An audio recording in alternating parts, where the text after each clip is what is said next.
Olá, bem-vindos e bem-vindas à primeira semana de debates sobre o Ensino Fundamental 2. Ela é organizada pela Gerência de Anos Finais da Secretaria Municipal de Educação do Rio de Janeiro, em parceria com a GERER, Gerência de Relações Étnico-Raciais, com a GPPE, Gerência de Projetos Pedagógicos Extracurriculares, e com a Escola de Formação Paulo Freire e a Multirio. A sua transmissão está sendo realizada pelo aplicativo Rio Educa em Casa e pelo canal Multirio no YouTube. Serão 5 dias cheios de atividades síncronas e assíncronas, presenciais e remotas, tudo com o objetivo de promover reflexões inspiradas em temáticas significativas para os educadores que atuam no segundo segmento. A programação vai contar com vivências que vão acontecer presencialmente em diferentes locais da cidade.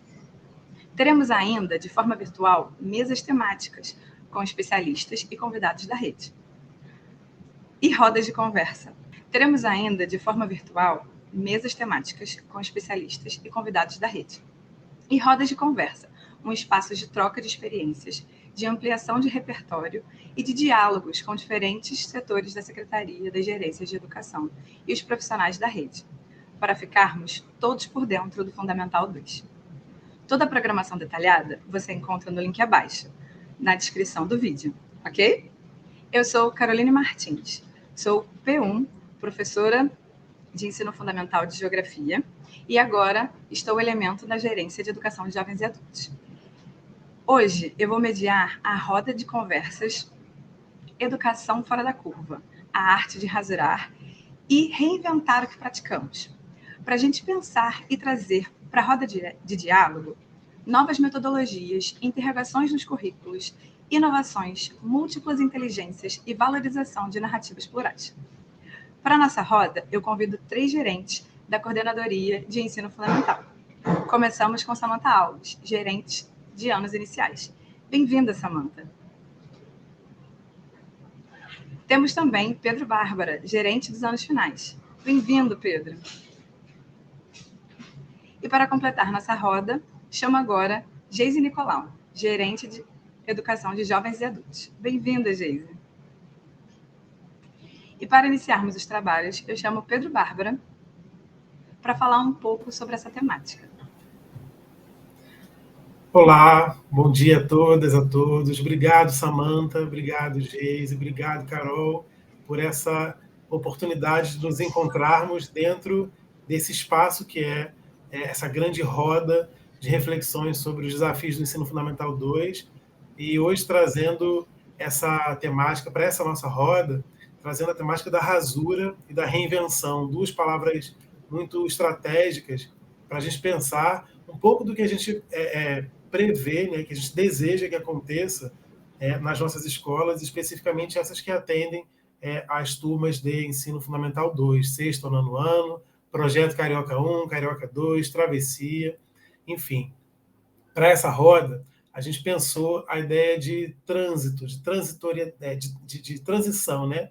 Transitorialidade das coisas. As coisas que estão em movimento e as pessoas que estão em movimento. No caso, essas pessoas são os nossos estudantes, nossos alunos e alunas que saem do Ensino Fundamental 1, passam, né, do 5º para o 6º ano e chegam às escolas, às turmas de Ensino Fundamental 2, no 6º ano, e, em alguma medida, quando esses alunos acabam não conseguindo concluir todas as etapas dentro do 6º ou 9º ano regularmente, ou pelos projetos em que eles podem ser atendidos, esses alunos também vão ser atendidos por estratégias que são definidas pela educação de jovens e adultos. Então, esse grande fluxo de pessoas, essa grande passagem de um lugar para outro, esse deslocamento, ele gera para a nossa rede muitos impactos diferentes. Impactos desde a transição dos próprios alunos, né, do deslocamento dessas crianças, dos adolescentes pela cidade, mas também um deslocamento do lugar onde eles aprendem, ou como eles aprendem as coisas.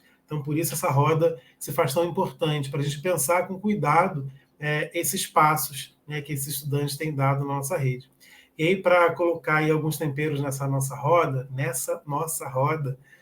eu gostaria de destacar que a palavra rasura, que vai ser mencionada por diversos intelectuais, muitos escritores mais contemporâneos, que pensam a educação de uma forma mais circular, de uma forma mais participativa, de uma forma em que todos os sujeitos envolvidos nessa prática, nessa ação de educar ou de aprender, que todos esses sujeitos precisam estar diante de um cenário em que eles podem contribuir e se veem, se enxergam, se percebem como agentes que participam da construção desses caminhos. Então, quando a gente fala de roda, a gente está falando de um lugar, de uma configuração onde as pessoas se olham, se percebem, e na roda todo mundo ocupa o mesmo lugar, né, dentro do debate. Professores, alunos, convidados, gestores. Na roda, todos nós, de alguma maneira, temos a igual oportunidade de falar. Somos todos vistos ao mesmo tempo. Então, a dinâmica, a imagem da roda, para mim, ela é muito importante. Embora na tela aí do celular ou do computador nós apareçamos de uma maneira meio retangular, meio quadrada, a nossa ideia aqui é fazer esse encontro circular, para que as informações circulem, as energias circulem, as ideias circulem, e a gente consiga atender as pessoas nessa dinâmica circular. Já trazendo aí o começo da minha grande fala, e aí ela vai ser reduzida para a gente poder entrar numa discussão depois, eu queria trazer algumas provocações no sentido de: será que existem pedagogias, será que existem mecanismos, procedimentos, metodologias que a gente pode recorrer hoje, como profissionais que já estamos atuando, né, na nossa rede? Será que existem metodologias que nos permitam olhar nosso trabalho, a nossa prática pedagógica de um jeito diferente? E aí eu vou trazer para a roda 6 propostas pedagógicas que eu acho que são muito interessantes, são muito atuais, e elas podem contribuir para a formação continuada, para a formação inspirada, para a formação transformada desses professores e professoras da nossa rede, que atuam sobretudo no Fundamental 2, ou que são professores P1, como a Carol, por exemplo, que é P1 de Geografia e atua na EJA, e temos muitos outros professores especialistas que atuam desde a educação infantil até a educação de jovens e adultos, passando aí também pelo Fundi 1.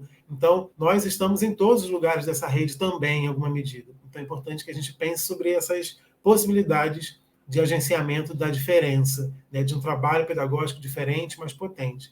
E aí eu vou lançar na roda a primeira, a pedagogia da autonomia, que está aí junto com todas as outras pedagogias incríveis que Paulo Freire vai nos apresentar, pensando nesses sujeitos que participam da construção do conhecimento como sujeitos ativos, não passivos, não receptores de informação, mas aqueles que constroem esse percurso enquanto esse percurso é navegado, né, enquanto a gente está passando por ele. Então, a pedagogia da autonomia, ela para mim vai ser muito importante, muito cara nesse processo. Falando de Paulo Freire, patrono da educação no nosso país, a quem a gente também faz essa referência. A segunda que eu iria destacar, ela é cunhada por um dos nossos convidados, que falou na mesa número 1, mesa temática número 1, falando sobre pedagogias para reencantar o mundo, que é a pedagogia das encruzilhadas, do professor Luiz Rufino, professor da UERJ, especificamente falando de um lugar que é estranho para alguns de nós, mas é muito familiar para tantas outras pessoas. E aí eu vou citar um trechinho do que ele diz, o que ele quer dizer com essa pedagogia das encruzilhadas, e ele diz que a perspectiva epistemológica, a que prefiro chamar de poética, defendida na pedagogia das encruzilhadas, reconhece e credibiliza a dimensão pluriversal dos conhecimentos.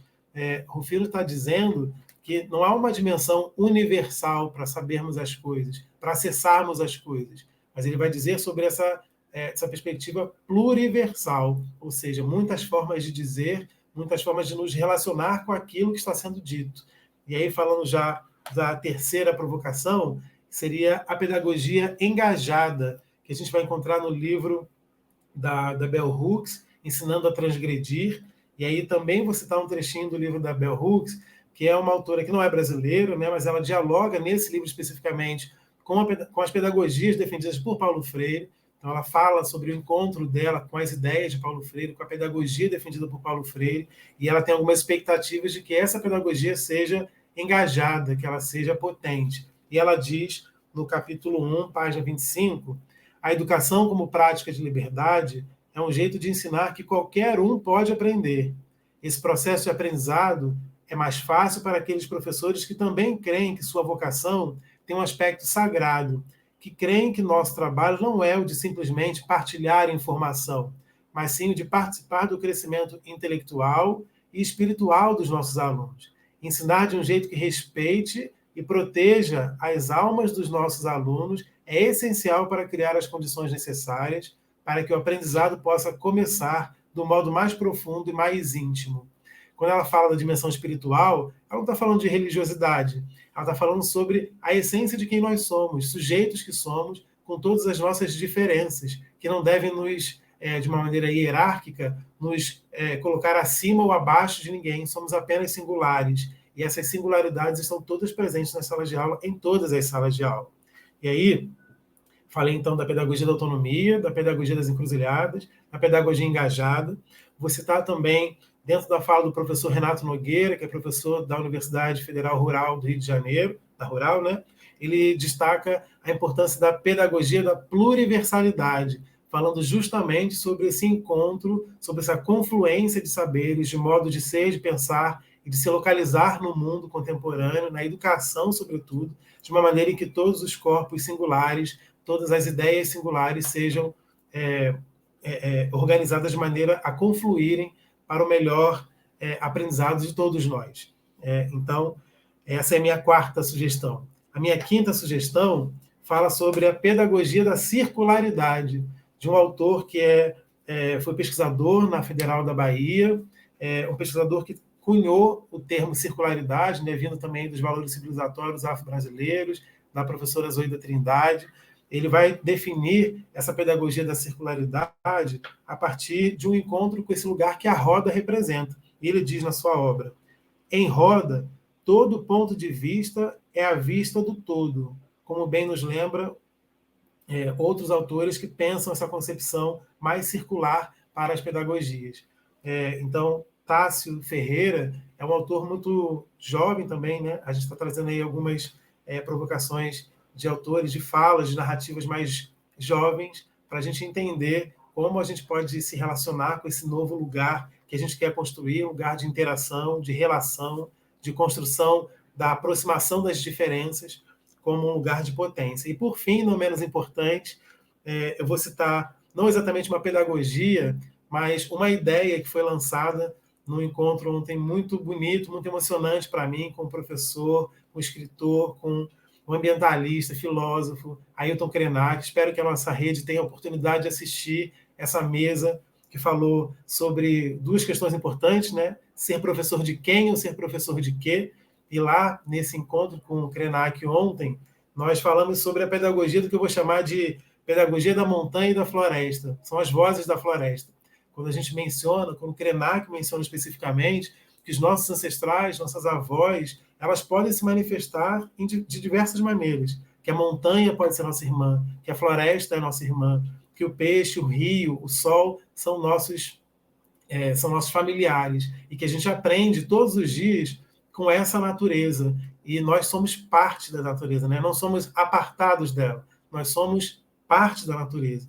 Então, como partes integrantes, como parte integrante que faz a roda girar, que faz a roda pensar e se repensar e se reinventar, a gente propõe aí, então, esses seis caminhos pedagógicos para estudar mecanismos de rasura diante do trabalho que a gente já apresenta hoje, né, professores especialistas do Fundamental 2. É assim que eu queria começar, tá? Carol, essa é a minha primeira contribuição, então vou deixar aí o espaço para as minhas colegas também somarem nesse rolê. Obrigado. Muito obrigada, Pedro. Agora eu vou chamar Samantha Alves para contribuir um pouquinho com a gente. Olá, pessoal. É um prazer estar aqui dividindo essa roda, né? Que é uma roda de conversa aí, pegando o gancho nesse sentido de circularidade que Pedro bem trouxe.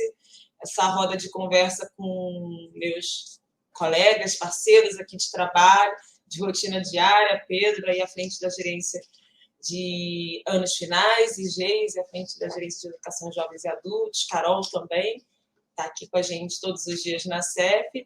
E aí Me apresento novamente, Samanta, estou à frente da Gerência de Alfabetização e Anos Iniciais, e vou começar minha fala trazendo o mote do nome dessa roda, né, para que traga um direcionamento de que forma que a gente pode pensar essa confluência que, como Pedro bem disse, né, qual a relação da gerência de alfabetização e anos iniciais com os anos finais, com a educação de jovens e adultos, para pensar as políticas públicas aí para a nossa rede e pensar, eu acho que no cerne de toda a questão, a prática diária, né, de nós professores. Eu acho que quando a gente propõe uma semana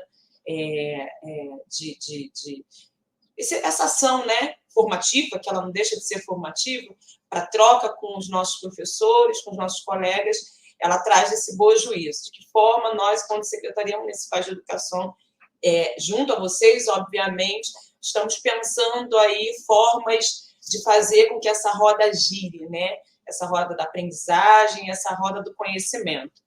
Então, eu gosto muito de começar do meu lugar de fala, né? Enquanto mulher, educadora, negra, alfabetizadora, e quando eu digo alfabetizadora durante muito tempo aqui na rede, pelas comunidades aí das escolas ali que circundam as comunidades da nossa cidade. Então, pensar nesse lugar é pensar nesses corpos que estavam ali o tempo inteiro dialogando, né, com a minha prática, porque é isso, se a gente pensa nesse movimento de interação, que são os nossos alunos, são os nossos estudantes, e quando a gente pensa nesses corpos pulsantes que às vezes não sentam na cadeira, que às vezes querem dialogar o tempo inteiro, eu convido vocês aqui a gente tentar buscar um movimento de reflexão sobre a nossa prática, sobre a nossa rotina estabelecida dentro das salas de aula, de que forma a gente pensa esse planejamento para atender essas diferentes formas de aprendizagem que são postas ali. Então, eu gostaria de deixar janelas abertas aqui, né, para a gente trazer essa grande roda aqui num movimento reflexivo de desconstrução e reconstrução, porque eu acho que é isso que a gente propõe o tempo inteiro quando a gente pensa educação. Quando a gente pensa, por exemplo, como na temática educação fora da curva, a arte de rasurar e reinventar o que nós praticamos. Todo educador precisa ter isso como mote, né, o tempo inteiro ali da sua prática. Então, nada mais é do que esse momento agora para a gente pensar sobre isso, sobre essas inquietações que precisam fazer parte da rotina desse professor.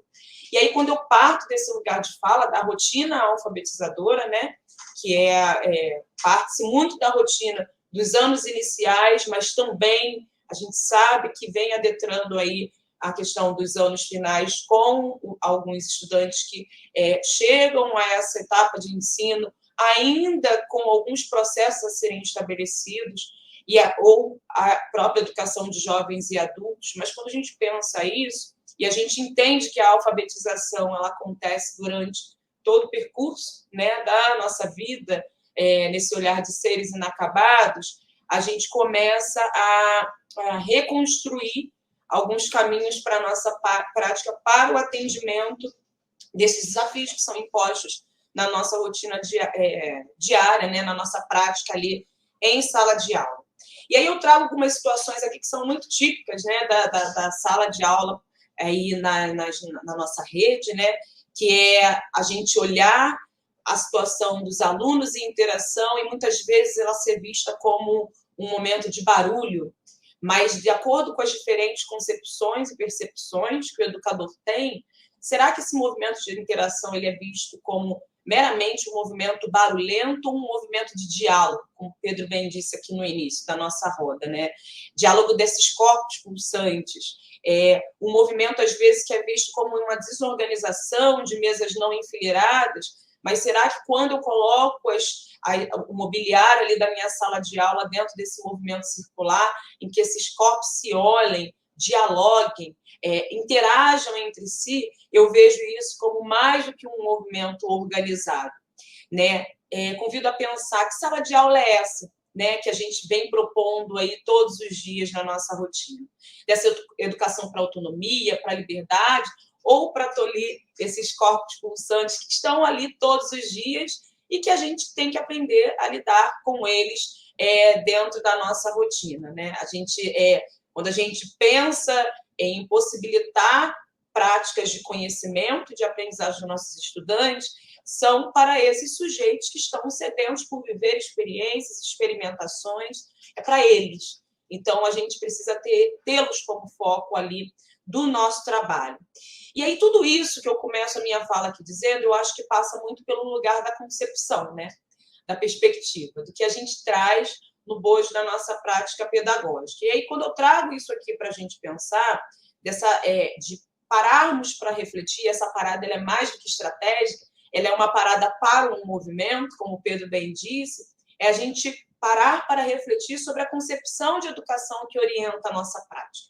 É ela que estrutura, né, toda essa caminhada que nós passamos aí durante todo o ano letivo, tentando proporcionar aos nossos estudantes.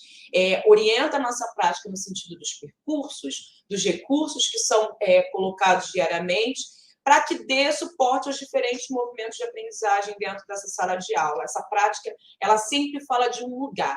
Eu acho que é sobre isso que eu gostaria de trazer para cá. A sua prática, ela fala de qual lugar, de quais concepções, de quais perspectivas. E aí eu trago rapidamente 2 exemplos aqui de situações que eu vivi há pouco tempo que me fizeram dar essa parada para esse movimento, para essa reflexão.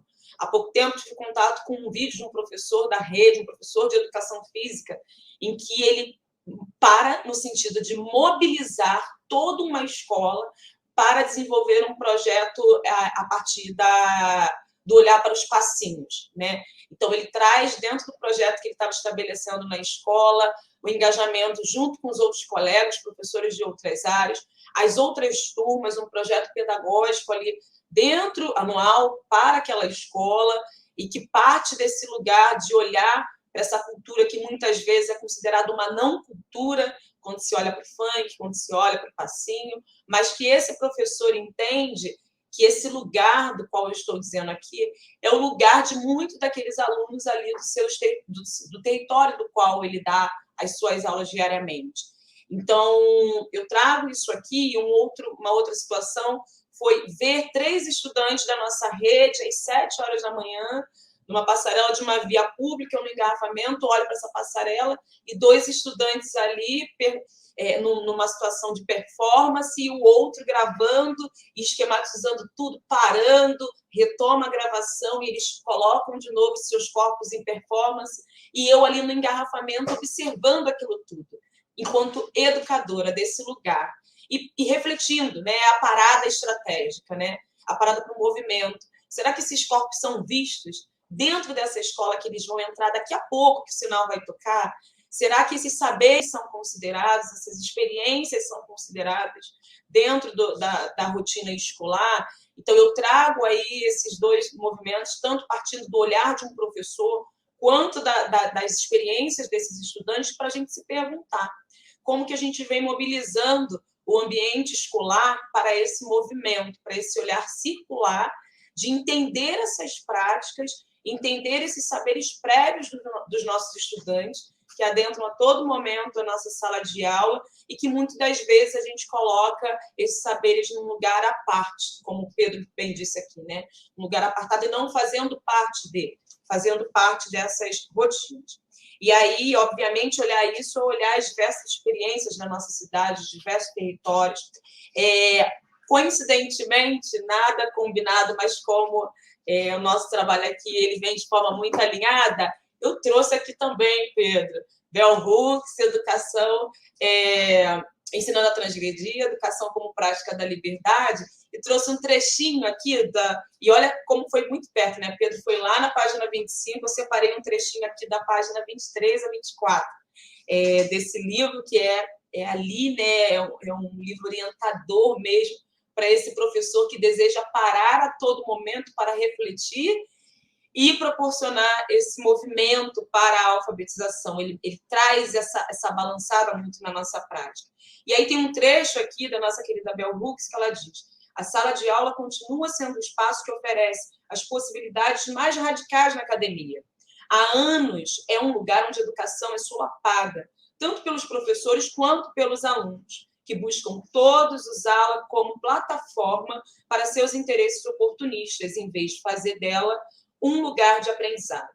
Com estes ensaios, somo minha voz ao apelo coletivo pela renovação e pelo rejuvenescimento de nossas práticas de ensino, pedindo a todos que abram a cabeça e o coração para conhecer o que está além das fronteiras do aceitável, para pensar e repensar, para criar novas visões. Celebro o ensino que permita as transgressões, um movimento contra as fronteiras e para além delas.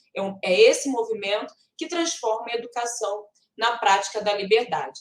Então, quando a gente pensa aí sobre esse texto aqui trazido por Bell Hooks, né, nesse livro, eu convido vocês a pensar sobre essa prática de ensino que ajude esse aluno a transgredir, né, que forja outros modos de aprendizagem, né, por que não outros modos de se alfabetizar, né, como falando desse lugar aqui, enquanto gerente da gerência de alfabetização em anos iniciais. Quando pensamos esses estudantes que estão, sim, adentrando no ensino fundamental 2, sem terem estabelecido todo esse processo de alfabetização e letramento, mas que quando a gente entende isso dentro de um percurso, e aí pega um pouco do gancho da roda de conversa, né, que aconteceu, como o Pedro bem disse, com o Krenar, esse professor de que ou de quem, eu entendo que esse aluno, ele é meu, né? Esse estudante, ele é meu, né? Esse estudante que é dos projetos de correção de fluxo, que está aí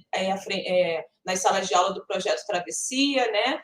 Esse estudante, ele é meu, então de que forma eu preciso reinventar a minha prática para eu conseguir assegurar e possibilitar movimentos de aprendizagem que atendam às expectativas e os anseios trazidos por esses alunos.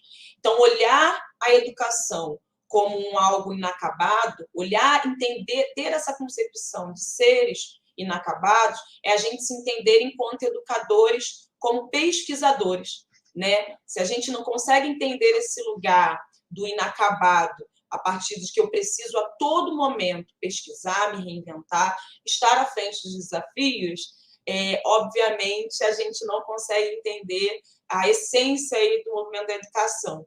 Então, eu convido todos aqui a pensarem sobre isso, para a gente pensar nas trilhas ainda a serem percorridas, né?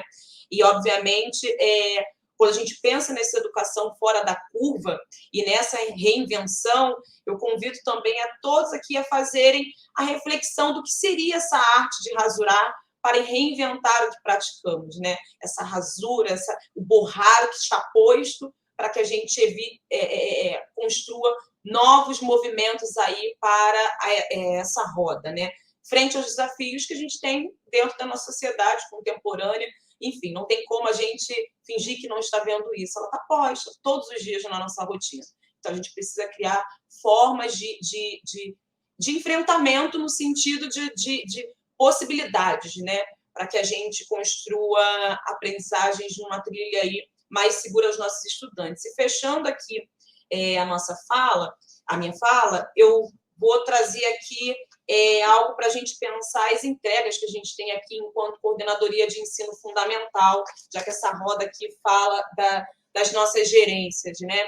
A gente tem aqui, como mote para pensar as ações pedagógicas, os percursos, os recursos para os nossos estudantes, trazer uma perspectiva nas nossas entregas que busquem estar alinhadas a essas expectativas, como eu bem disse. Então, a gente é responsável pelos recursos pedagógicos, material do Educa, material dos professores, a implementação dos projetos de reforço na nossa rede, o apoio, os projetos de correção de fluxo, o apoio à formação continuada, a revisão e implementação curricular.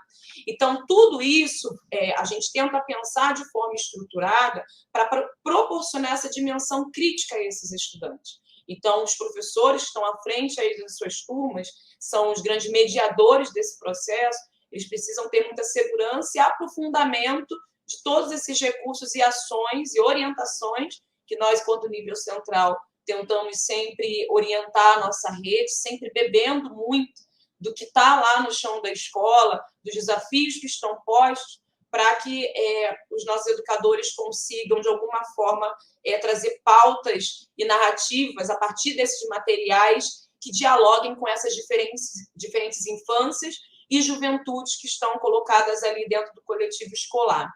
Então, finalizando aí, pensar esse trabalho de diálogo, de oralidade, acho que quando a gente folheia ali um pouco o nosso material Reeduca, a gente tenta estabelecer uma estrutura metodológica que proporcione a isso, né, que possibilite a esse movimento de oralidade desses estudantes, desse diálogo no sentido mais horizontal, de que eles se olhem, discutam, tragam as suas experiências, tragam as suas histórias de vida, para que quando eles chegam aos processos de leitura, escrita, letramento, que obviamente eles estão dentro da sociedade letrada, eles contem as suas histórias, e não as histórias que nós, educadores, por muitas vezes, desejamos que eles tragam, né? Eles precisam trazer as suas narrativas, as suas histórias para pautar ali os seus movimentos de aprendizagem dentro de um sentido. E aí eu dou aqui mais um movimento de reflexão, né? Vocês já pararam para ouvir os seus estudantes hoje, né?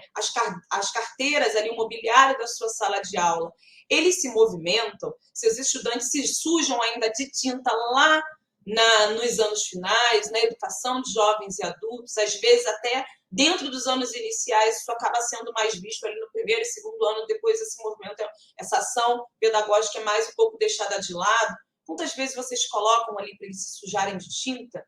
Né? Quais marcas de pertencimento são possibilitadas a eles? No espaço físico da escola, eles se veem neste lugar. Então, a gente fala muito hoje em contexto pandêmico, obviamente, foi uma ruptura, uma lacuna aí dentro desse desafio em contexto mundial em que a gente continua vivendo, mas será que isso vem somente desse momento ou a gente já traz aí algumas lacunas sendo pensadas no contexto histórico em que a gente, como educadores, precisamos parar e refletir para dar um novo movimento a esta roda, né?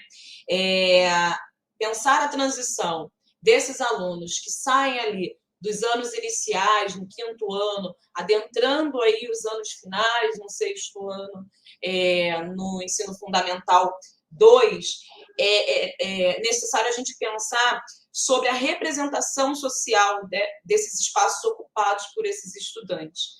Quando eu digo isso, eu estou falando dessa rotina que é vivida por esses estudantes, em que muitas vezes eles esperam um grande apoio desse espaço escolar, desse coletivo ali dentro da escola, para que dê segurança a eles aos processos, que muitas vezes eles fazem essa transição com muitos medos, muitas inseguranças, causando aí um movimento de ruptura, enquanto outros ali tentam estar mais autônomos e mais maduros, mas, às vezes, com receio de compartilharem ali as suas experiências por conta das dúvidas e inseguranças que, por uma prática, uma rotina que não dê a eles esse suporte para que eles façam esse movimento transicional sem tantas lacunas, sem tantas rupturas.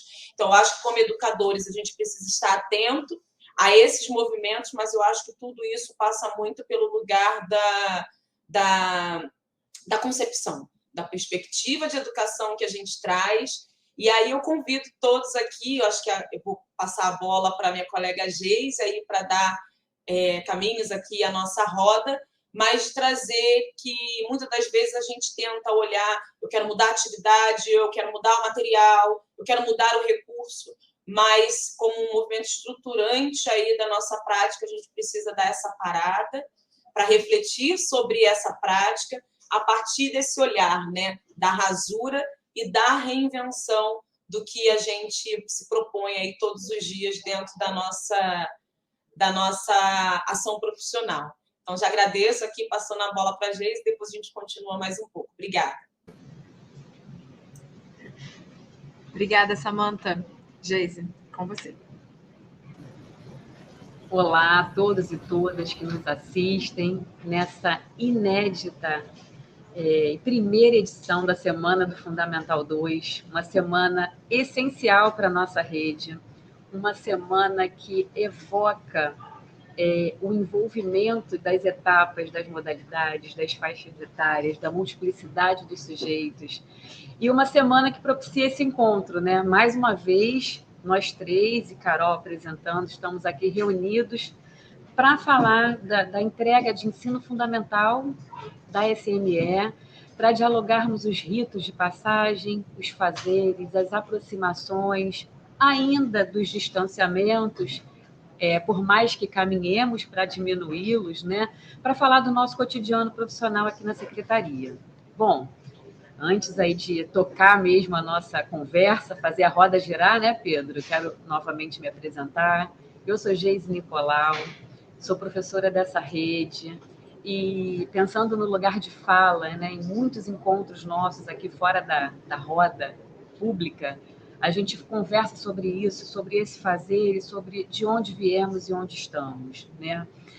É salutar eu destacar que eu fui estudante dessa rede, né? Não é à toa estar nesse lugar que estamos desde o ano passado, mas olhar para mim, olhar lá para trás, eu entrei nessa rede antes dos 6 anos, né? Na antiga classe de alfabetização, que já denuncia um pouco da nossa idade, na Escola Municipal Francisco Campos, ali no Grajaú, uma escola com um grande número de estudantes, uma escola com mais de 1.000 estudantes, em que você tinha da classe de alfabetização à 8ª série, nos 3 turnos, né? Um turno noturno cedido à educação de jovens e adultos do Estado, mas numa escola considerada de grande porte da nossa rede, né?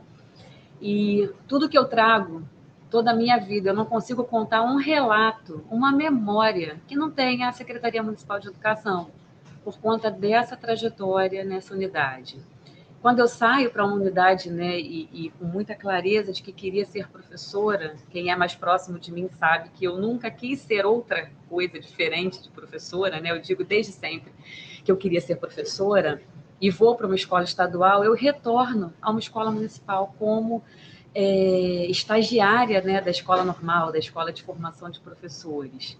Curiosamente, não por acaso, né, uma sincronicidade aí de algo maior que nós, eu volto como professora da educação de jovens e adultos na escola em que eu fui estagiária da escola normal. E encontro ali na gestão pessoas que estavam em regência quando eu era estagiária. Então, o receio de chegar à educação de jovens e adultos pela primeira vez, todas as inquietações, a mão suada, é como se a gente fosse adentrar em um palco, né? Nesse momento, como se artistas fôssemos, né? E se é que não somos, aquele receio foi, em alguma medida, recebido por afeto, por uma memória afetiva que marcou ali toda a minha adolescência e juventude e trouxe conforto a esse fazer. Então, desse lugar de fala, eu queria puxar a nossa conversa para uma fala que Samantha fez e eu registrei para começar aqui, quando ela fala que esse estudante é meu. Esse estudante é meu ali dos anos finais, esse estudante é meu enquanto professor, esse estudante é meu equipe gestora, esse estudante é meu rede municipal de educação, esse estudante é meu de modo nacional.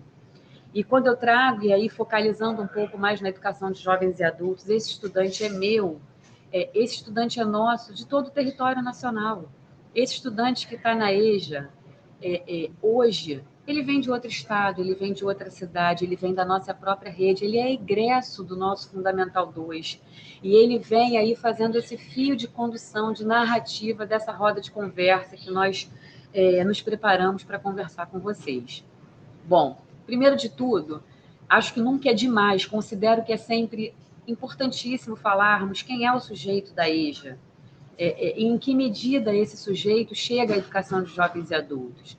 Se nós dessemos alguns passos atrás, observaríamos, né, Pedro traz aí diversas pedagogias ancoradas em diversos sujeitos e suas pesquisas, e na pedagogia da autonomia, e em Paulo Freire, ancorado na educação popular, a gente tem o nascedouro da educação de adultos, da EDA, para muitos estudiosos, aí um primeiro movimento institucional da educação, que hoje é a educação de jovens e adultos, e não por um mero acaso, não por um fenômeno exclusivo da nossa rede, professor, e não por um fenômeno exclusivo desse país. É um fenômeno intrinsecamente nosso, mas é um fenômeno que a gente consegue dialogar com outros países da América Latina. É um complicador, mas é essencial que a gente discuta a partir dele. A educação de adultos, ela tem uma marca de raça muito forte de sujeitos que tiveram ali um direito público inalienável, que é o acesso à educação, totalmente cerceados. E, de modo a reparar esse sujeito, a gente começa a discutir a educação de adultos, trazer esse adulto para uma educação, para uma discussão formal, marcando ali um espaço por ele não adentrado. Me pergunto, né, e acho que nascem algumas perguntas aí para as pesquisas que a gente pretende fazer, em alguma medida faz, em que momento os saberes desse sujeito, naquele momento da educação de adultos, adentra o espaço formal. A gente está falando de sujeitos, Pedro falou isso, Samantha, em alguma medida, falou isso, e Carol, que está aqui com a gente diretamente, compartilha. Esse sujeito trabalha. Esse sujeito é ancorado, né, pelo alicerce do trabalho, pelo alicerce do sustento de suas famílias, e tudo isso vem no bojo do que o constitui, que é ser parte da classe trabalhadora. Não é por acaso o estudante da EJA ser pertencente à classe trabalhadora. A professora Jaqueline Ventura fala isso, eu já a vi falar muitas vezes, tive a honra de ser sua aluna, que ser da classe trabalhadora é um atributo primordial para falar da educação de jovens e adultos. Não é por acaso que somente nós, sujeitos dessa classe trabalhadora, estamos em diálogo com essa modalidade, seja na condição de estudante, seja na condição de professor, seja na condição de gestor de uma unidade, no caso específico da EJA do Rio, na condição de PO. Não é por acaso que estamos nesses lugares.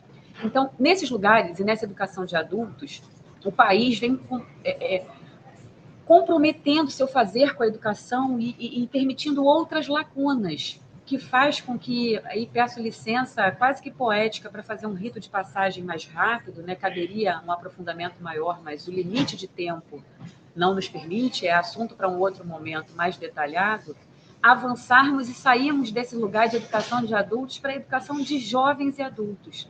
Um dado alarmante, um dado preocupante e um dado que traz marcas para a sociedade brasileira que trazem indicativos de que não só nós deixamos de fora da escola adultos, mas agora a gente está deixando de fora ainda jovens, mas também e, sobretudo, tirando esse jovem da escola num movimento de expulsão, num movimento de migração forçada, quando as nossas práticas sociais não dão conta do acesso e da permanência desse sujeito à escolaridade formal.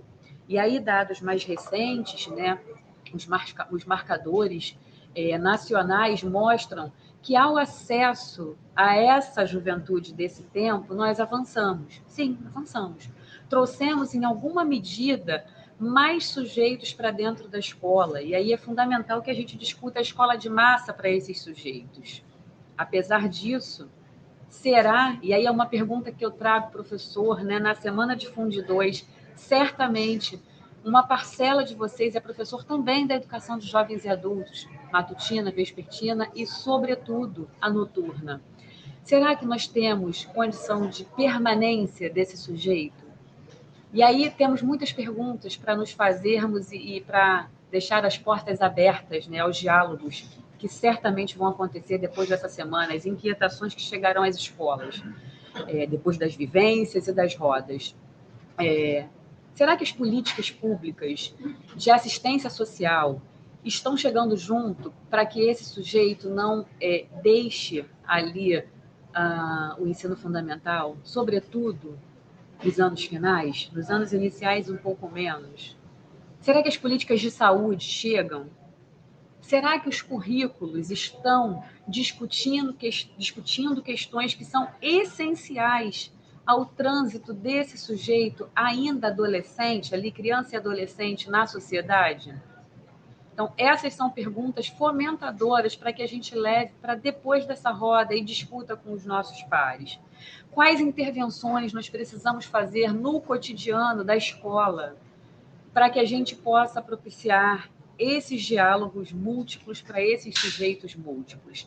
E aí, eu sempre discuto muito isso aqui dentro, Pedro e Samantha me escutam falar isso repetidamente. há uma parcela que é nossa da educação. E aí o que é nosso dever atuar, sobretudo nessa posição que nos encontramos hoje, para diminuir essa parcela que expulsa esse sujeito da educação pela educação. Não nos furtando de estabelecer narrativas intersetoriais para que a saúde e a assistência caminhem conosco na manutenção desse sujeito, para que ele consiga, dentro de um tempo regular, por muito tempo eu usei a idade regular entre aspas, hoje me sinto confortável em não usar. Há um tempo que é regular ali para esse sujeito acessar o ensino fundamental dentro de um percurso, né? E há um tempo que não é regular, por assim dizer, para que, quando esses movimentos migratórios o tiram da escola, ele venha e esteja conosco. Atualmente, a educação de jovens e adultos aqui dessa cidade ainda é fortemente uma educação de jovens e adultos reparadora. Ainda estamos reparando o direito de ausências escolares, né? Ausências de acesso, ausências de permanência, ausências de conclusão do ensino fundamental. Mas caminhamos e avançamos muito numa educação que seja qualificadora, numa EJA que seja qualificadora. Trazemos ainda esse sujeito para dentro da escola por um meio reparador, mas buscamos que, por meio dessa reparação, ele tenha acesso a uma escola qualificadora. E aí, nesse sentido, responsabilidade nossa direta aqui na CEF, as orientações curriculares. A educação de jovens e adultos tem uma orientação curricular própria, tem um material didático próprio, tem um fazer próprio, não reducionista. A gente não faz uma redução do ensino fundamental das crianças e dos adolescentes e traz para a educação de jovens e adultos, pelo contrário.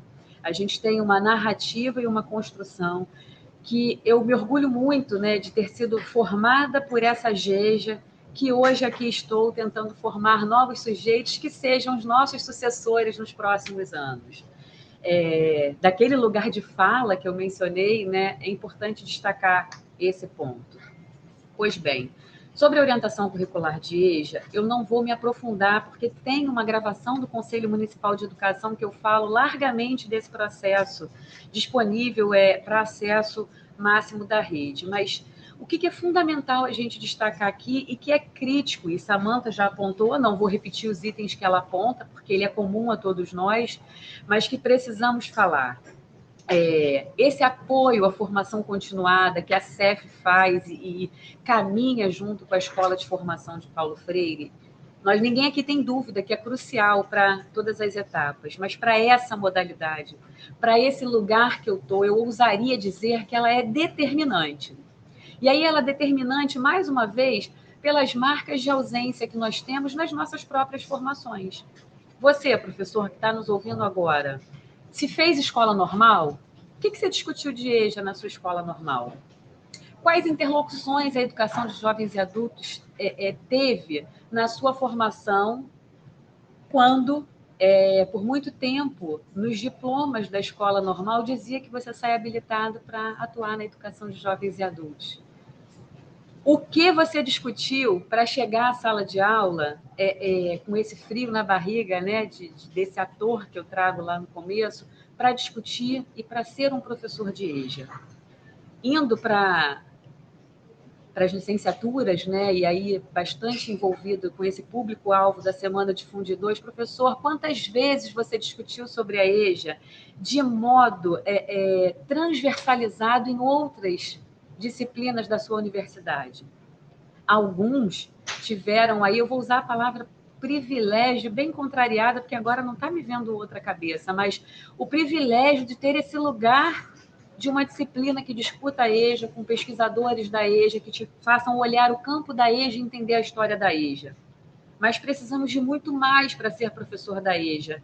Em que momento você, na sua licenciatura de História, de Geografia, de Matemática e de Português, discutiu o perfil do sujeito da EJA nas suas práticas? Então, precisamos ainda, também pelo viés de uma ausência de escola para esses sujeitos, discutir uma ausência de uma formação adequada. Nesse sentido, a LDB vai dizer lá para a gente, né, que é responsabilidade das redes de ensino formar os seus professores. E aí, volto a dizer, a formação de professores ofertada por essa rede de ensino, por muitos anos feita pela GEJA, hoje liderada pela Escola Paulo Freire, né, em parceria com esse nosso fazer aqui da educação de jovens e adultos, enquanto implementadores dessa política pública, essa formação é determinante. Muitas das vezes é só nela e é por meio dela que nós adentramos as camadas mais profundas da nossa sala de aula. Ainda que tenhamos o privilégio, aí vou novamente contar uma situação do meu lugar de fala. Eu tive uma discussão própria no normal de educação de jovens e adultos, tive uma discussão própria de educação de jovens e adultos na universidade, que me permitiram chegar numa camada inicial, chegar ali naquela turma com alguma expectativa do que eu ia encontrar. Mas foi somente por meio da formação de professores dessa rede, e mais uma vez essa rede me constituindo na Geise que hoje sou, que eu consegui adentrar camadas mais profundas do meu fazer. Passar, né, daquele encontro inicial caloroso e tenso e nervoso para discutir quem são esses sujeitos, qual é a classe trabalhadora enquanto atributo, o que é isso? O que é isso? O que o parecer, as diretrizes nacionais curriculares da educação de jovens e adultos, o parecer Cury, diz para a gente sobre a EJA, aponta sobre o percurso histórico. Então, a formação de professores, que nós aqui da CEF atuamos em parceria e em apoio, ela é determinante para o fazer pedagógico da educação de jovens e adultos. Um ponto assim, crucial, preciso caminhar minha fala mais para o final, e teríamos tantos pontos aqui para a gente conversar ainda, é inédito dessa gestão conseguir um material didático próprio para a rede, chegando impresso em pé de igualdade com o ensino fundamental, os anos iniciais e os anos finais para a educação de jovens e adultos. E há muitas vertentes sobre esse material que eu queria falar. A primeira delas é que esse material ele é pensado dentro de uma perspectiva de Rio de Janeiro. Então, vocês estão agora, professores, tendo contato com material que está trabalhando no eixo curricular de cultura, no eixo da nossa orientação curricular, olhando para as múltiplas culturas do Rio de Janeiro, para as culturas que vão da Zona Sul à Zona Oeste, passando pela Zona Norte e trazendo os sujeitos da EJA para o centro dessa narrativa. Gente, não é pouca coisa. Não é um passo pequeno e é um desafio imenso que nós assumimos naquele 1º de janeiro de 2021. Compor uma sequência didática, né, professor da EJA e professores do Ensino Fundamental 2 que ainda não estão na EJA, esse material está disponível online. Acessem, conheçam o que essa rede produz de modo colaborativo com vocês e para vocês. Constituir uma sequência didática, e vocês vão ver em todos os materiais, que tenha um ponto de partida, que traga o acionamento da leitura de mundo desses sujeitos, né? A toda a sequência didática da EJA e anos finais e iniciais vem com um start para a gente pensar, para que esse sujeito olhe e tenha uma pista do que ele vai encontrar ali. Pode ser um vídeo, pode ser uma imagem, pode ser um poema, podem ser múltiplas formas desse narrar, mas ele vai ter um start do que ele vai encontrar. O aprofundamento dessa sequência vem por um texto contextualizado com a classe trabalhadora, contextualizado com a cultura do Rio de Janeiro e com os sujeitos da educação de jovens e adultos. Um texto que vai, a partir desse acionamento do que o sujeito já sabe, aprofundar nas questões que são essenciais, que ele discuta enquanto cidadão, e aí cidadão desse país, cidadão dessa cidade. Um acionamento e um aprofundamento para que ele tome pé das discussões, para que ele assegure seu espaço nas implementações das políticas públicas. Construir uma sequência didática que, como o Pedro falou lá no começo e me marcou, né, nós estamos dentro dessa telinha aqui, basicamente horizontal, digamos assim, em sua projeção, tentando fazer uma roda. O material didático é a materialização dessa fala do Pedro. É a colocação ali numa sequência didática de algo que a gente deseja que seja extrapolado. Então, o material didático da nossa rede, ele não é pouca coisa, ele é um material vasto, intenso, feito exclusivamente por professores dessa rede. Nós não temos ninguém elaborando material de fora. Então, é o professor que está na sala de aula da EJA, pensando a EJA, constituindo esse material para a EJA. Eu queria muito destacar o material do professor, tudo que está posto, né, está colocado na sequência didática do estudante, pode e deve ser explorado e ampliado, com sugestões que nós tentamos sempre levar para a rede, mas, sobretudo, com encaminhamentos feitos pela escola, na escola, com esse sujeito. Então, de que modo esse material é recebido numa escola, na primeira CRE, na segunda, na 10ª, não é um desafio pequeno. Compor uma sequência didática que nos permita ampliar dentro de tantas escolas, num universo tão vasto, é um desafio crucial que a gente tem nas entregas da Coordenadoria de Ensino Fundamental. Bom, caminhando para o final, é real que a gente não combina as nossas falas, né? Samantha e Pedro trouxeram a mesma literatura, o mesmo livro, a mesma fundamentação teórica. Eu trouxe um livro também. Em outras lives, vocês já viram Pedro cantando, né? Como eu não me sustento aqui na cantoria, eu trouxe uma literatura que foi crucial para a minha formação. Ela se chama Existe nas salas de leituras das escolas, e penso que ela vai trazer uma colaboração para os anos finais, iniciais e para a EJA de modo integrado. É um livro chamado Ler e Brincar, Tecer e Cantar, Literatura, Escrita e Educação. É da autora Yolanda Reis, é uma colombiana que escreve sobre literatura com uma leve focalização na juventude. Mas ela questiona se há uma literatura própria para a juventude. Será que a gente pode falar juventude? Ou a gente fala juventudes? E aí vamos extrapolar, e as adolescências, e as infâncias. Então eu trouxe um trecho breve para encerrar minha fala, que é a seguinte: nossas crianças e jovens estão imersos em uma cultura de pressa e tumulto que os iguala a todos e que os impede de se refugiar, em algum momento do dia ou, inclusive, de sua vida, no profundo de si mesmo. Daí que a experiência do texto literário e o encontro com esses livros reveladores que não se leem com os olhos ou a razão, mas com o coração e o desejo, sejam hoje mais necessários do que nunca, como alternativas para que essas casas interiores sejam construídas. Então, considerando que eu construí mais uma casa interior hoje, né? Mais uma parede, mais uma camada da minha casa interior conversando com vocês, eu encerro a minha fala. Espero, professor, que a Semana de Ensino Fundamental 2, tão desejada por essa rede e acolhida pelo Pedro na sua liderança nesse momento, reverbere em toda a escola, extrapole o Fundidor, chegue à EJA, chegue aos anos iniciais, e que pense o diálogo lá no início, com a educação infantil, que é onde a gente vê ali que estamos recebendo essas crianças pela primeira vez. O meu muito obrigado, minha gratidão, e que possamos nos encontrar mais vezes. Obrigada, Carol. Obrigada, Geise. Olha, muito importante a fala de vocês para a proposta dessa roda, que é refletir as nossas práticas, os nossos fazeres e a nossa formação, entendendo os estudantes da nossa rede como seres inacabados de uma educação contínua. Dentro desse contexto, eu gostaria de fazer umas perguntinhas. A escola e o processo de educação são múltiplos, né? Como o Pedro mesmo trouxe na fala dele, muitas pedagogias e muitas vozes precisam estar sendo faladas e precisam estar sendo pensadas para a gente se aproximar e tentar compreender os processos que estão vindo daquele micro-universo que é o chão da escola.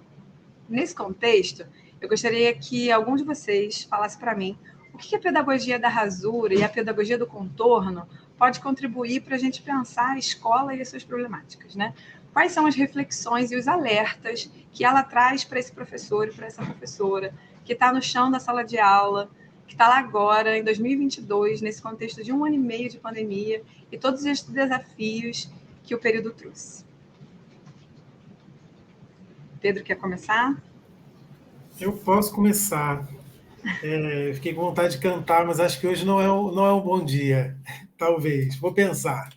Eu fiquei muito feliz com a fala, sempre fico, né? Mas assim, é uma admiração real, assim, muito honesta por ver essas pessoas, essas duas mulheres incríveis, trabalhando na liderança de suas gerências, fazendo com que essas etapas estejam mais próximo possível de nós, né? Aquele prédio enorme, com tantas pessoas trabalhando ali dentro, para fazer a máquina funcionar, e aí entendendo essa máquina que precisa, dentro da sua rigidez, em muitos momentos inflexibilidade, que ela precisa ser sensível, porque a gente está lidando não com outras máquinas, estamos lidando com seres humanos. Krenak falou ontem, na nossa conversa, sobre essa pressa, né, que Geise traz na sua fala, na pressa não só dos jovens, mas de nós, professores, dos gestores, em fazer com que as coisas aconteçam, a gente está sempre correndo atrás do tempo perdido. Eu acho que, quando ele traz essa dimensão da pressa, ele fala, a gente não tem que correr atrás de nada. A gente tem que parar e pensar, parar para colher, parar para contar histórias, parar para perguntar como é que vocês estão, parar para dar um rolê dentro da própria escola, entendendo que aqueles muros são muito duros demais. Duros para proteger a gente do que está de fora para dentro e pode, eventualmente, nos trazer algumas complicações, mas ele não pode ser um muro fechado de dentro para fora. A gente tem que entender que a educação ela acontece para além daqueles muros. Esses sujeitos todos vão ser classe trabalhadora também, vão ser intelectuais, vão ser pesquisadores, e esse mundo que está lá fora precisa ser reconhecido, entendido como possibilidade, né? Eu acho que quando a gente traz as palavras rasura e reinvenção, Carol, pelo menos do ponto de vista, e aí falando como Pedro, pesquisador, além de professor, entendo que rasurar, na dimensão do que o Rufino traz, tem a ver com a gente aproveitar aquilo que malandramente nós vivenciamos no nosso cotidiano, malandramente no sentido de o soldador de pipa tem as suas tecnologias, as suas sabedorias para fazer aquilo funcionar. Nem todo mundo consegue. A criança que vai brincar de bolinha de gude, ou que vai brincar de pique, vai inventar tantos outros piques e vai se movimentar dentro do seu bairro, para a casa dos seus outros colegas, enfim, ele também tem as suas artimanhas para fazer as coisas acontecerem. A educação acontece nessa cidade, fora dos muros da escola, todos os dias, o tempo inteiro. E os agentes da transformação que fazem isso acontecer estão em todos os lugares o tempo inteiro. Nossos alunos aprendem uns com os outros, uns ensinam para os outros e nos ensinam também. E isso está para além dos muros da sala de aula, da escola. E a gente precisa entender isso não como uma questão nova que eu tenho que trazer. A gente não está inventando a roda. A gente está falando sobre aquilo que está posto. As escolas estão em todos os territórios, em todos os bairros, em todos os cantinhos dessa cidade. Em alguns desses cantinhos, a escola é o único equipamento do Estado que está ali presente visivelmente. Então, ela precisa ser um ponto de confluência e um ponto de acolhimento para todos esses saberes. Eu acho que pensar isso, Samantha falou muito sobre um pouco dessa transição, desse sistema de acolhimento, dessa percepção que a gente precisa ter de que o aluno é nosso. Jesus trouxe todo um panorama para entender essa juventude que não que esteja sendo desassistida, né, como direito garantido legalmente pelo nosso ensino fundamental 2, mas em alguma medida esse tempo regular, que em alguns momentos se lê como irregular, como ela traz na sua fala, e ele vai ser atendido pelas estratégias da educação de jovens e adultos, que essas juventudes, que essas adolescências precisam ser potencializadas, respeitadas, valorizadas nesses lugares onde elas estão. Isso, para mim, é reinventar. Como é que a gente se reinventa?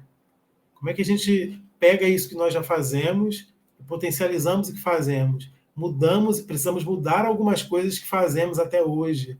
Né? Acho que Krenak, quando ele trouxe um ponto, eu vou encerrar a minha provocação aqui, ele trouxe ontem uma crítica muito, muito dura, mas muito, muito honesta também, né? Falando sobre o momento que nós vivemos no nosso país hoje, de deslegitimação de um monte de coisas, de desvalorização da cultura, desvalorização da educação, de desorganização dos meios que a gente tem para produzir algum tipo de organização para providenciar esses direitos. Há 40 anos atrás, ou mais um pouco, haviam professores em salas de aula formando essas pessoas que aí estão fazendo ou não fazendo o que se pensa como educação nesse país. Então, se a gente não rasurar o que precisa ser rasurado, e aí pensando na dinâmica de rasura, como professor de arte que sou, pegar lá o desenho, ou a escrita, ou o plano de aula, o projeto político-pedagógico da escola, e rasurar e dizer, aqui não cabe mais isso aqui. agora precisa caber isso, isso, isso e isso. Aqui a gente tem que mudar um pouquinho para incluir isso, isso, isso e isso. E se nas nossas formações acadêmicas nós não tivemos esses espaços para rasurar, que a escola seja o ponto de confluência dessas rasuras, para permitir a reinvenção de outros mundos possíveis. E a escola é um grande mundo possível, né? E para todos nós. Acho que é assim que eu penso.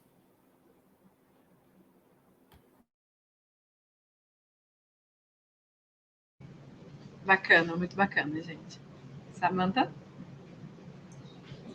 Posso complementar rapidinho a fala de Pedro?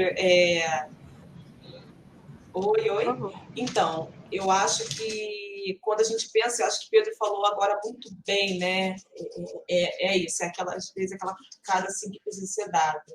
Hoje a gente, às vezes, se depara com situações da nossa sociedade, aí, vividas aí na nossa rotina, em que a gente se assusta, né? Dentro do contexto que nós estamos vivendo, mas a gente precisa entender que esses sujeitos foram formados por outros sujeitos em algum tempo histórico. E aí, Pedro, quando você traz isso para mim, isso me leva a refletir sobre e trazer aqui para esse contexto hoje, né, de nós educandos que estamos aí em regência, orientando a política pública, enfim, de pensarmos em como o planejamento da rotina escolar precisa garantir a dimensão das relações humanas, né? Muitas vezes essa pressa na qual o Pedro traz, que é eu tenho que correr atrás do tempo perdido, eu tenho que dar conta, existem lacunas que eu preciso, de alguma forma, aqui suprimir, elas fazem com que no nosso planejamento da nossa rotina diária, a gente vá direto ao ponto, e que ponto é esse, né? Que ponto necessário é esse? Que não existem outras necessidades que deveriam vir anteriormente até a gente chegar a esse direto ao ponto, né? Quantas vezes a gente, volto a dizer, quantas vezes a gente garante no nosso planejamento semanal, na nossa rotina, no planejamento dos projetos político-pedagógicos das nossas escolas, enfim, a dimensão das relações humanas. E aí, fechando aqui a minha fala, eu trago a questão da gente pensar nesse compromisso com os educandos, né? Freire traz isso também, né? Quando a gente olha e entende que dentro da minha responsabilidade profissional, eu hoje estou formando possíveis adultos aí, sujeitos que daqui a algum tempo estarão aí à frente das decisões da nossa sociedade como um todo, que é o que a gente está conversando aqui agora nesse contexto que a gente vem trazendo, atual, a gente entender do nosso compromisso frente a esse educando numa prática específica para o ser humano, né? De se entender que a gente muitas das vezes separa esse olhar da seriedade docente e da afetividade, como o Freire bem traz, mas que a gente precisa trazer isso como bojo, como essência ali da nossa prática diária. Então, eu queria só dar essa contribuição, porque não é, e volto a dizer, como eu disse lá no início da minha fala, não é para a gente sair dessa roda aqui com janelas fechadas, com respostas prontas, ao contrário, é com janelas abertas no sentido da gente parar e pensar em refletir que responsabilidade é essa eu tenho hoje na minha sala de aula, estando à frente da regência de qual ou quais turmas eu esteja, frente às necessidades da nossa sociedade, que muitas das vezes a gente aponta, mas que nós, educadores, temos muita responsabilidade nisso. Com certeza. Eu, como professora de geografia, né, professora do ensino fundamental, uma grande rasura que eu aprendi a fazer era transformar o problema para solear a minha prática, né? Então, se eu tinha muitas brigas entre meninas, como o feminismo poderia ser um sul para essa prática dentro do meu colégio? Se a violência estava dentro da minha sala de aula, como que ela poderia rasurar o próprio problema que ela criou, né? Como conversar sobre isso, conversar sobre futuros, conversar sobre sonhos. Como é importante a gente estar sempre trazendo isso e lembrar que todos somos capazes de sonhar, né? Eu acho que isso é uma rasura que eu aprendi em sala de aula e com outros professores, que foi muito importante para mim. Gostaria de deixar esse registro aqui. Como uma próxima pergunta, eu queria trazer para vocês que a gente sabe que apesar do ensino ele ter essa ideia de continuidade, existe uma ruptura para os estudantes, né? Existe uma ruptura para que aqueles que saem dos anos iniciais para os anos finais do fundamental, e existe uma ruptura também para aquele aluno que decidiu sair do ensino dos anos finais do ensino fundamental para ir para a EJA. Sobre isso, eu gostaria que vocês trouxessem um pouco sobre o que a pedagogia da rasura pode trazer para a gente pensar sobre esse processo, né? Para rasurar um pouco dessa ruptura e trazer mais continuidade. Geise, você gostaria de começar a falar? Posso sim. Pedro, por acaso, quer fazer a introdução e eu continuo ou não? Pode responder diretamente. Tá. Pode ir. Bom, beleza. Bom, pensando aí na rasura das nossas práticas, né, e olhando para a Geise professora, né, para a Geise em sala de aula, e por muito tempo estive os 3 turnos em sala de aula, né, com as crianças e com os adultos, os adolescentes, simultaneamente, penso que a gente precisa substituir, não só nas nossas narrativas, mas também nos nossos fazeres, as rupturas. Não são fáceis, são delicadas, mas que a gente comece a enxergar não mais as rupturas e tentar mudar de primeiro momento a narrativa para os nossos ritos de passagem. Como esses ritos de passagem se dão? Como esses ritos de passagem tornam o fim e o início de cada etapa, o fim e o início de cada movimento, como mais leves, mais sutis, mais harmoniosos e menos impactantes para esses sujeitos. Volto, né? Pedro fez uma vivência que envolvia a educação infantil, e aí volto ao exemplo da educação infantil para iniciar essa possível resposta, esse possível encaminhamento, né? Que na educação infantil é ali o momento em que a gente brinca, né? E a gente preza um currículo por experiências, as liberdades, e aí a gente chega no primeiro ano, em algumas situações, o que esse sujeito escuta? Acabou a brincadeira, agora o negócio é sério. Mas lá não era sério? Tudo que ele vivenciou lá, ele não vai trazer agora para cá? A nossa prática aqui, ela não precisa de tudo aquilo que ele vivenciou lá, entendendo, né, essas experiências como constituidoras desse sujeito, olhando para nós, sujeitos adultos. A gente está falando exatamente isso. O que é essa roda? O que nós somos, se não o somatório das experiências que nós vivemos nas nossas múltiplas faces, né? Nas nossas vivências pessoais, profissionais, nas educativas formais, nas informais, nas religiosas. No meu caso, vou trazer um exemplo específico, na maternidade.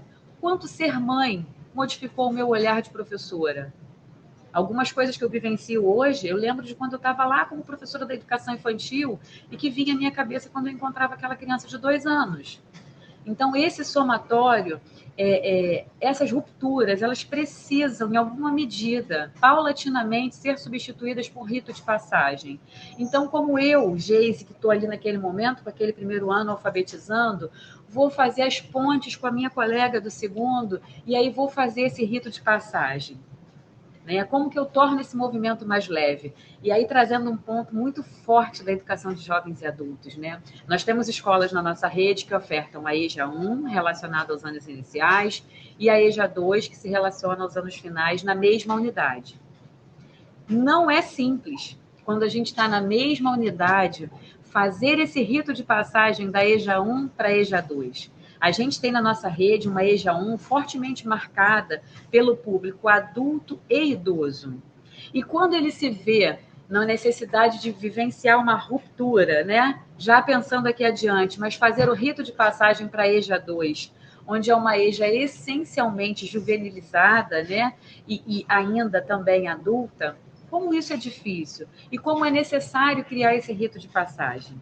Nós temos escolas que só tem EJA 1.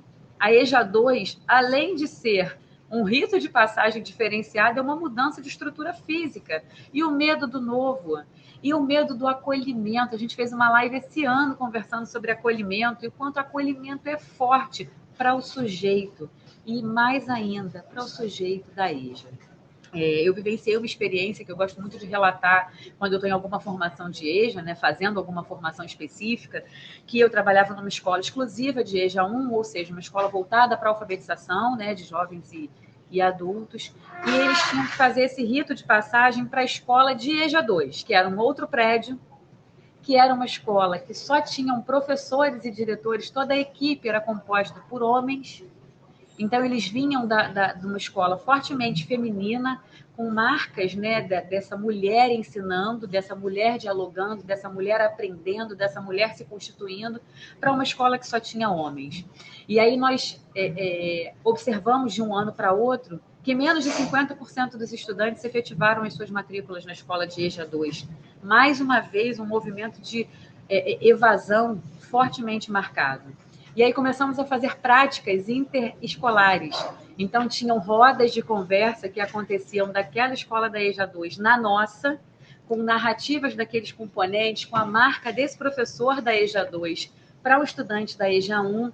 E nós tínhamos ações com esses estudantes da EJA 1 na escola da EJA 2, mostrando que eles iam encontrar uma escola acolhedora, professores acolhedores, num outro espaço físico. Então, transformar essa ruptura em rito de passagem é um exercício diário que é fundamental que a gente comece a fazer, se ainda não fizemos, e fundamente. E eu queria destacar só um ponto, Carol, na sua pergunta, que é um ponto latente. Esse estudante não decide ir para a educação de jovens e adultos. Né? Você faz essa pergunta e é bom a gente marcar esse lugar político que é essa transição. Esse estudante, ele não decide hoje que ele é do ensino fundamental, diurno, regular, e ele vai para a modalidade de EJA. Eu nem sei se ele tem dimensão desse fazer. Se é uma escola que, por exemplo, não oferta EJA, ele nem viu isso acontecer na prática ali tão diretamente, se ele não tiver uma outra experiência externa. Então, a gente tem encaminhamentos fortemente marcados desse fluxo migratório, desse fluxo que acontece e que a gente precisa trazer para o centro da discussão. E para fechar, né, essa resposta, eu vou trazer o ponto que foi crucial da nossa live de acolhimento, eu, Samanta e Pedro falamos, que versa especificamente de quando esse sujeito chega à educação de jovens e adultos. Né? Lá no Ensino Fundamental 2, é muito comum o nosso colega ou a gente, em algum momento, dizer que esse menino é muito velho para o Fundamental 2, que ele está fora da idade do Fundamental 2, que ele destoa ali do percurso, do grupo. Já causa um espanto, né? Porque se a gente está falando de grupo, intrinsecamente a gente está falando de multiplicidade. E aí a gente tem a outra fala do professor da EJA, que esse menino é muito jovem para estar na educação de jovens e adultos. Então, assim, é crucial, para fechar minha fala, que a gente pense, enquanto professor, né, dessa rede, que lugar é esse? Ou quais lugares são esses? É possível a gente olhar para as juventudes e definir, numa matriz curricular, num documento, qual é o lugar desse sujeito? Certamente um esforço que a gente vem fazendo aqui dentro, eu, Samanta e Pedro, na CEF, né, sobre a liderança aí da Michelle conosco, é discutir que precisamos ter múltiplos lugares para múltiplos sujeitos.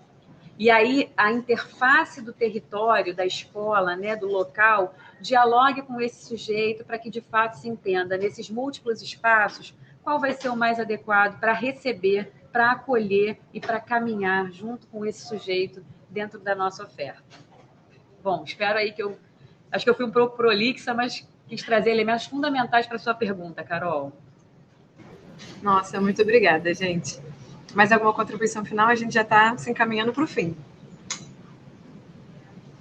Podemos seguir. Então, gente, muito obrigada. Podemos? Então, muito obrigada, Samanta, Pedro, Geise, pela participação da roda hoje, que compõe a primeira semana de debate sobre Ensino Fundamental 2. Obrigada também a todos e todas, a vocês que nos acompanharam aqui. Não esqueçam de avaliar o nosso encontro. A Escola de Formação Paulo Freire disponibilizou um link para isso, e ele está aqui embaixo na descrição do vídeo. Só com a avaliação preenchida, será possível vocês receberem o certificado da participação na semana. Tudo bem? E é bom lembrar que todas as mesas e as rodas de conversa da semana ficarão depois disponíveis do canal do Rio no YouTube. Por isso, se inscreva no canal e marque o sininho de notificações para receber todas as novidades da programação. Amanhã tem mais conversa e mais reflexões. Não percam. Tchau!